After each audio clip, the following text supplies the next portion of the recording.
Hello বন্ধুরা, কেমন আছো? তো নতুন একটা শর্টস নিয়ে হাজির হয়ে গেছি, তোমরা দেখতেই পাচ্ছ। তো আগের সপ্তাহে যে শনিবার ছুটি ছিল, মামাদের বাড়ি ওখানে কালী পুজো ছিল। মানে মামাদের বারবারই কালী পুজো হয়, মানে প্রত্যেক পাড়াতে, মানে পাড়াতে সবাই মিলে কালী পুজো করে। তো দেখতে পাচ্ছ লুচি হয়েছিল, আলু ভাজা আর ঘুগনি হয়েছিল, আর এটা হচ্ছে কুমড়োর তরকারি।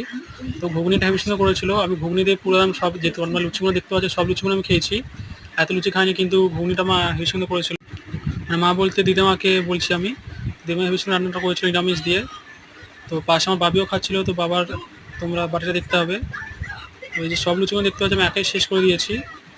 তো আমাকে সবাই মিলে বলছিল কি একাতে খেতে পারবি, আমার সঙ্গে লড়াই করছিল সবাই মিলে।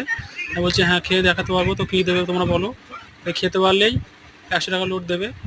তো সব লুচি শেষ করে দিলাম, কিন্তু লাস্টে আমি 100 টাকা লোটও পাইনি, মানে 100 টাকা 1 টাকাও পাইনি। তো এই নিয়ে আমার খুব দুঃখ হয়েছিল, কিন্তু লুচিগুলো সব খেয়েছিলাম, মানে হেভি সুন্দর খেয়েছিলাম। তো লাস্টে দেখতে পাচ্ছ দিদা পাঁপড় দিচ্ছিল, পাঁপড়টা মানে